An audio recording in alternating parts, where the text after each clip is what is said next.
Hello class, welcome है आज आप सभी का।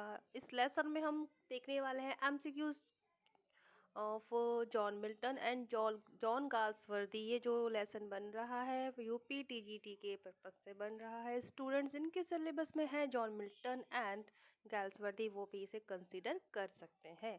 इंपॉर्टेंट क्वेश्चंस मिलेंगे, हटके मिलेंगे, कुछ इनका वर्क्स, उनकी लाइफ डेथ तो हम हर उसमें फैक्ट वाइज कवर करते ही हैं। पिछले वीडियोस भी विजिट कर लें, काफ़ी कुछ है जो मैं बना चुकी हूँ। फिर भी जो आप लोग कहते हैं मैम इसका वीडियो बना दीजिए, ऑलरेडी जो बन चुके हैं तो आप वो भी देख लीजिए। More than 200 videos are there related to English literature and all are important for you. Mainly forms of literature, figure of speech, poetic device, literary terms। ये तो कॉमन टॉपिक्स हैं जो आप हम सभी को लिटरेचर स्टूडेंट्स को देखना ही है वो वीडियोस तो। Okay, so start our question first, that is, when I consider how my light is spent। So the main thing ये जो पूछ रहे हैं, one of the best known sonnet of John Milton. Sonnet है, John Milton का है, form इसकी sonnet है। स्टूडेंट्स ये इनका बहुत ही फेमस सोनेट है, ऑन हिज ब्लाइंडनेस, ये वही है। और ऑन हिज ब्लाइंडनेस की फर्स्ट लाइन है ये, when I consider how my light is spent. और जब किसी सोनेट का या किसी पोएम का कोई टाइटल नहीं दिया जाता है बाय पोएट्स, तो उसकी फर्स्ट लाइन को ही टाइटल कंसिडर कर लिया जाता है। तो ये भी इसका टाइटल है ना, ऑन इज ब्लाइंडनेस तो है ही टाइटल इस पोएम का। When I consider how my light is spent, इनकी जो ब्लाइंडनेस है उस पर लिखा था ना जॉन मिल्टन। सोनेट है ये, इसके राइटर, इसके जो पोएट है जॉन मिल्टन। जॉन मिल्टन का लाइफ स्पैन है 1608 टू 1674, ये इनका लाइफ स्पैन है। क्वेश्चन बहुत बनते हैं इनके, किस एज में ब्लाइंड हुए और आफ्टर ब्लाइंडनेस कौन सा वर्क लिखा, ऐसे तो मिलेंगे हमें आगे भी ये क्वेश्चन सारे। Who of the following said that Milton belongs to the devil's party without knowing it. इनमें से किसने ये बात मिल्टन जी के लिए कही है कि वो डेविल्स पार्टी को बिलोंग करते हैं विदाउट नोइंग इट, इवन वो भी नहीं जानते इस बारे में। स्टूडेंट्स, तो the answer is a, William Blake. हमको याद रखना ये दो वर्ड्स, डेविल्स पार्टी किसके लिए कहा गया है, मिल्टन के लिए कहा गया है, by whom, that is William Blake. The opening lines of Paradise Lost are a good example of opening lines। Paradise lost जो कि बहुत ही इंपॉर्टेंट वर्क्स है ऑफ जॉन मिल्टन। 12 बुक्स हैं कंसिडर की गई हैं इसमें। शैतान, एडम, ईव की बहुत ही ब्यूटीफुल स्टोरी है। सो ये बता रहे एग्जांपल है मिल्टोनिक इन्वर्जन का, जैसे कि इनके खुद के जो स्टाइल क्रिएट कर लिए जाते हैं बाय द पोइट, तो ये एग्जांपल है मिल्टोनिक इन्वर्जन का। Answer is B. Next question is The fall of Satan, as depicted in Book 1 of Paradise Lost, lasted for how many days? Answer is a, 9 days। Students ये question ऐसे पूछ रहे हैं जैसे कि paradise lost में 12 book हैं, तो बुक 1 में ये इंसिडेंट है फॉल ऑफ सैटान। सैटान का फॉल होता है, यानी कि उसको स्वर्ग से निकाल दिया जाता है, धरती पर भेज दिया जाता है। That incident, that story is called fall of Satan. तो कितने दिन लग गए थे ऐसा बता रहे हैं, 9 days लास्ट हुआ था इसको, जो आने से वहाँ से आए थे शैतान। Milton has composed the magnificence epic of Paradise Lost in. तो इन्होंने जो इनका मैग्निफिशेंस एपिक है, अब पैराडाइज लॉस्ट का आपके सामने आ गया है फॉर्म किस फॉर्म में लिखा गया है, ये बहुत ही फेमस एपिक है इंग्लिश लिटरेचर का, मिल्टन बाय मिल्टन। इन्होंने इसको कंपोज किया है, तो किस वर्स में, राइमिंग में बता रहे हैं, तो answer is B, English heroic verse without rhyme. Without rhyme को पहले कंसिडर कर लें आप लोग। विदाउट राइम लिखा है, लेकिन हाँ फ्री वर्स नहीं लगाना है, ब्लैंक वर्स भी नहीं लगा देना है। English heroic verse without rhyme is the correct answer. In book 1 of Paradise Lost, Milton invoked the heavenly muse Urania. She is the muse of। तो जैसा कि बुक 1 है, मिल्टन ने इन्वोक किया है, आह्वान किया है हेवनली म्यूज़, स्वर्ग की जो म्यूज़ होते हैं देवी यूरेनिया को, स्वर्ग में जो है, बट स्पेशली वो किस चीज़ का म्यूज़ है, दैट इज़ एस्ट्रोनॉमी। जैसे goddess of moon, goddess of sun, earth, ऐसा ना, तो ये एस्ट्रोनॉमी के म्यूज़ ऑफ एस्ट्रोनॉमी कौन है, यूरेनिया है, जिनका ये इन्वोक करते हैं in book 1 of Paradise lost, Urania.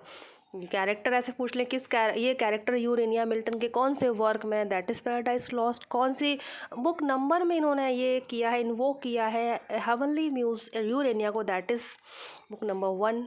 कैसे भी क्वेश्चन पूछ लें, एक क्वेश्चन से 3 4 5 कितने भी फैक्ट निकलते हैं वो आपको कैच करना है। जैसे कि आप लोग मेरे लेसन्स देखते हैं, वीडियोस देखते हैं, तो आपको स्टाइल तो समझ में आ ही गया होगा किस तरह से हम लोग पॉइंट को, फैक्ट को खींच लेते हैं क्वेश्चन से, एक क्वेश्चन से। मिल्टन वॉज क्या क्या थे इनमें से, इनका ये एज वाइज पूछ रहे हैं।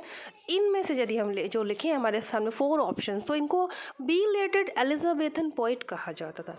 एलिजाबेथ एज के नहीं थे जबकि ये, फिर भी क्योंकि इनका जो लिखने का जो स्टाइल था, टच था, दैट इज़ बिल्कुल एलिजाबेथन एज टाइप का था, तो इसीलिए इनको बिलेटेड एलिजाबेथन पोइट भी कंसिडर किया जाता है।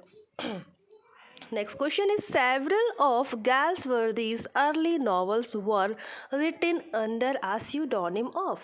आ गए हम लोग गैल्सवर्दी पे।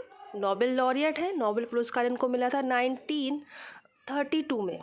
ओके, तो अब पूछ रहे हैं इनके जो सेवरल्स जो अर्ली नॉवल थे, इन्होंने एक स्यूडोनिम के नाम से लिखे थे। एक नाम रख लेते हैं, जैसे कि अपनी रचनाओं को पब्लिश कराने के लिए राइटर ऑथर्स अपने रियल नेम के अलावा उसको सीडोनिम कहते हैं, पेन नेम कहते हैं। तो इनका नाम था जॉन सेंट जॉन।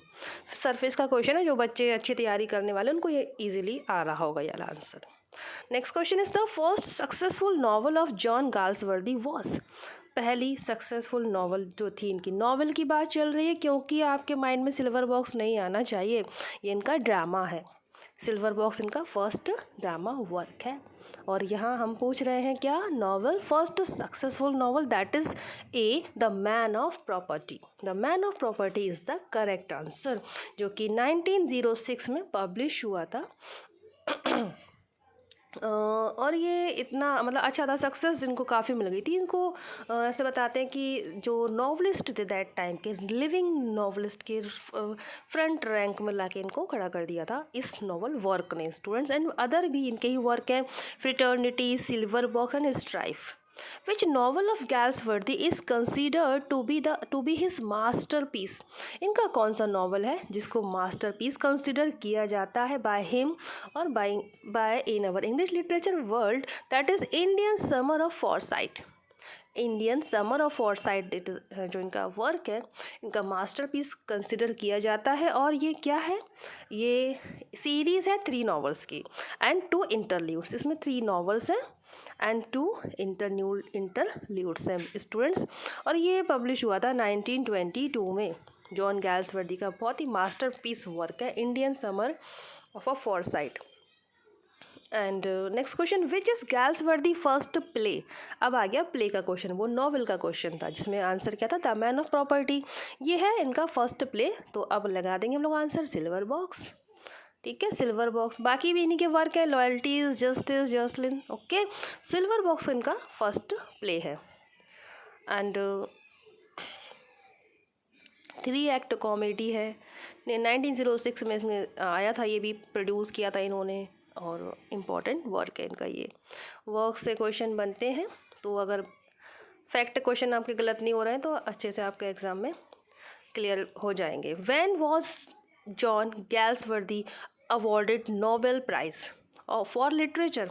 कब मिला इन्हें नोबेल प्राइज़ फॉर लिटरेचर? 1932 में मिला। नोबेल लॉरिएट है स्टूडेंट्स। ऐसा मैंने हर लेसन में जब भी इम्पोर्टेंट अवार्ड अचीवमेंट्स की बात चलती है तो मैं बता देती हूँ कि जो इम्पोर्टेंट राइटर्स होते हैं वो इम्पोर्टेंट होते हैं, या फिर उनकी जो हम उनको टॉप पे रखते हैं, बाकियों को नीचे रखते हैं, क्योंकि इनके अवार्ड्स अचीवमेंट्स से नोबेल लॉरिएट हैं, ऑब्वियसली ये ऊपर रहेंगे। 1932 में इनको नोबेल प्राइज़ मिला था स्टूडेंट्स, जॉन गैल्सवर्दी को। एंड नेक्स्ट ईयर 1933 में इनका डेथ हो जाती है। इनका लाइफ स्पान क्या है, 1867 टू 1933, ये इनका लाइफ स्पान है। और डेथ के 1 साल पहले इनको मिला था Nobel prize for literature. The Dark Flower by John Galsworthy is a, क्या है इनका ये जो वर्क है, एक लव नॉवल है, वर्क है। डार्क फ्लावर किसका है, जॉन गैल्सवर्दी का है। फॉर्म पूछ ली गई, इसकी फॉर्म ऑफ लिटरेचर क्या है, that is a love novel. Publish हुआ था 1913 में, 1913। ये स्टोरी है एक मैन की जो लव अफेयर में होते हैं, इज़ अ लव नॉवल है इसीलिए ये। Which drama of Galsworthy deals with the conflicts between capitalist and labourers. John Galsworthy student social problem जो थी उनके समय की, उनको रेस करते थे अपने ड्रामाज में, और इसीलिए ये स्पेशली जाने भी जाते हैं। तो आप पूछ रहे हैं कि इनके किस ड्रामा में ये प्रॉब्लम रेस की गई है, इन्होंने ये इश्यूज़ को दिखाया है। कन्फ्लिक्ट्स है बिटवीन कैपिटलिस्ट एंड लेबरर्स, पूंजीवादियों और श्रमिकों के बीच क्या कन्फ्लिक्ट है और क्या कन्फ्लिक्ट्स है, बट किस ड्रामा में हमको ये देखने को मिलेगा। So the answer is a, strife. Strife is a very famous drama of John Galsworthy, और जिसमें कि इन्होंने कैपिटलिस्ट एंड लेबरर्स कन्फ्लिक्ट्स दिखाया है। सो स्टूडेंट्स, आज इस लेसन में हमने बहुत ही शॉर्ट में कम ही MCQ कवर किए, बट इम्पॉर्टेंट है सारे, और इन्हीं का ही मैं नेक्स्ट एक और लेसन बनाने वाली हूँ UP TGT के लिए। Thank you for watching this lesson. Please share this lesson to your with your friends and circle, study circle. Thank you so much watch, and खुश रहिए, पॉजिटिव रहिए। जय हिंद।